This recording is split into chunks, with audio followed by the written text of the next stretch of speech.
Coba deh bayangin sebuah pertempuran buat masa depan sebuah bangsa. Di satu sisi, ada sebuah imperium kolonial lengkap dengan senapan dan kapal perangnya. Terus, di sisi lain, cuma ada seorang cendekiawan dengan pena dan tinta. Nah, ini dia kisah luar biasa dari Raja Ali Haji. Dan gimana kata-katanya justru jadi senjata yang paling ampuh. Ini dia nih, dua simbol dari sebuah zaman. Di satu sisi ada kekuatan kolonial yang ngandelin kekerasan fisik. Dan di sisi lainnya ada sebuah perlawanan intelektual yang senjatanya ya pena.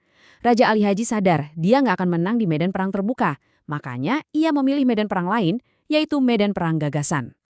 Oke, jadi dalam penelusuran kita kali ini, kita bakal kupas tuntas gimana sih sebuah pena bisa melawan imperium. Kita juga akan menyelami pusat intelektual di Pulau Penyengat, membedah pustaka perlawanannya, lalu kita lihat gimana kata-katanya bisa membangun bangsa, dan terakhir, merasakan gemanya yang abadi sampai sekarang. Kita masuk bagian pertama, sebuah pena melawan imperium. Nah, di medan perang gagasan inilah kita bertemu dengan tokoh utama kita, Raja Ali Haji. Dia ini bukan sekedar penulis biasa loh, dia adalah pujangga terbesar di dunia Melayu, arsitek dari bahasa Indonesia modern, dan bisa dibilang seorang penjaga gerbang identitas nasional kita. Lanjut ke bagian 2, cendekia dari penyengat. Gini, untuk ngerti pemikiran seorang jenius, kita harus lihat dulu dapurnya, tempat di mana dia ditempa. Jadi selamat datang di Pulau Penyengat, pusat intelektual tempat semuanya ini dimulai. Dia ini lahirnya nggak di sembarang tempat. Coba bayangin, Pulau Penyengat zaman itu. Tempat itu kayak Silicon Valley-nya para ulama, pujangga, dan pemikir Melayu. Dia tumbuh di lingkungan bangsawan dan penasehat kerajaan, jadi iya, hidupnya itu dikelilingi oleh buku dan gagasan-gagasan besar. Dan coba lihat cakupan pendidikannya. Luar biasa banget kan? Dari ilmu agama, bahasa, sejarah, sampai hukum.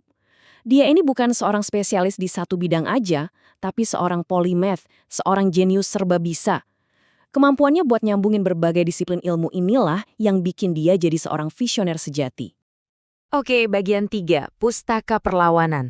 Nah, dari pikiran yang tajam itu, lahirlah karya-karya yang monumental. Tapi jangan salah, ini bukan cuma sekedar buku. Ini tuh semacam persenjataan strategis dalam sebuah perang budaya melawan kolonialisme. Karyanya yang pertama, Gurindam 12. Anggap aja ini kayak buku self-help klasik buat sebuah bangsa. Isinya itu panduan etika dan moral, semacam cetak biru tentang gimana caranya jadi manusia dan masyarakat yang baik. Dan hebatnya, ini masih relevan banget, bahkan buat zaman sekarang. Terus ada Tuhfat al-Nafis, sang penjaga memori. Di masa ketika sejarah itu ditulis oleh para pemenang, ya, para penjajah, dia justru mengambil pena dan menulis ulang narasinya dari sudut pandang kita sendiri. Ini bukan sekedar mencatat sejarah, ini adalah aksi merebut kembali sejarah. Dan yang paling fundamental, pedoman bahasa, ini bisa dibilang rencana arsitek sebuah bangsa. Dengan membakukan tata bahasa Melayu, dia itu nggak cuma sekedar merapikan sebuah bahasa. Dia lagi meletakkan batu pertama untuk sebuah bahasa pemersatu yang nantinya kita kenal sebagai bahasa Indonesia.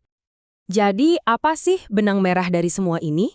Sederhana tapi dalam banget. Raja Ali Haji sadar betul, kalau kamu mau menguasai sebuah bangsa, kuasai dulu bahasa dan budayanya. Makanya bagi dia, menjaga identitas itu adalah bentuk perlawanan politik yang paling fundamental. Lanjut ke bagian 4. Kata-kata yang membangun bangsa. Karya-karya hebat ini nggak cuma tersimpan rapi di perpustakaan loh. Gagasannya itu seolah-olah melompat dari halaman kertas dan benar-benar membentuk realitas politik serta masa depan sebuah bangsa. Dia menggunakan sastra bukan cuma untuk hiburan, tapi sebagai cermin bagi para penguasa. Tulisannya itu adalah kritik tajam yang ngasih standar kepemimpinan. Kekuasaan harus berlandaskan moral, raja harus berilmu, dan negara itu harus ditopang oleh pengetahuan. Ini adalah fondasi pemerintahan ideal versinya. Coba deh, lihat jejak warisannya yang luar biasa ini. Meskipun beliau wafat sekitar tahun 1873, gagasannya terus hidup. Karyanya tentang bahasa jadi dasar buat Sumpah Pemuda di tahun 1928 yang menetapkan bahasa Indonesia sebagai bahasa persatuan. Dan akhirnya, di tahun 2004, bangsa yang ia bantu bangun ini memberinya gelar pahlawan nasional. Garisnya jelas banget kan? Jadi kenapa ini semua penting buat kita hari ini? Well, Raja Ali Haji ngajarin kita beberapa hal besar. Bahasa kita punya akar yang kokoh. Sastra itu ternyata bisa jadi fondasi negara, dan perlawanan yang paling efektif itu terkadang nggak butuh pertumpahan darah. Intinya satu, pengetahuan adalah kekuatan yang sejati. Dan kita sampai di bagian terakhir, gema yang abadi. Kita kembali ke gagasan awal tadi, bahwa pena itu bisa lebih tajam dari pedang manapun. Warisan Raja Ali Haji adalah bukti nyata bahwa sebuah ide, kalau dituliskan dengan baik, gemanya bisa abadi selamanya. Nah, ini dia inti kepahlawanannya. Dia tidak memimpin pasukan, tapi dia memimpin pikiran. Dia tidak mengangkat senjata, tapi dia mengangkat pena. Dan di medan perang gagasan itulah ia memenangkan pertempuran yang paling krusial untuk masa depan Indonesia. Warisannya itu bukan monumen batu yang bisu, warisannya hidup. Ia bernafas dalam setiap percakapan kita sehari-hari. Setiap kali kita berbicara atau menulis dalam bahasa Indonesia, kita itu sebenarnya sedang meneruskan gema pemikiran seorang pahlawan dari abad ke-19. Semua ini meninggalkan kita dengan satu pertanyaan penting. Kalau kata-kata seorang cendekiawan di masa lalu bisa membangun fondasi sebuah bangsa, lalu kata-kata apa yang kita pilih untuk membangun masa depan kita hari ini? Coba deh renungkan.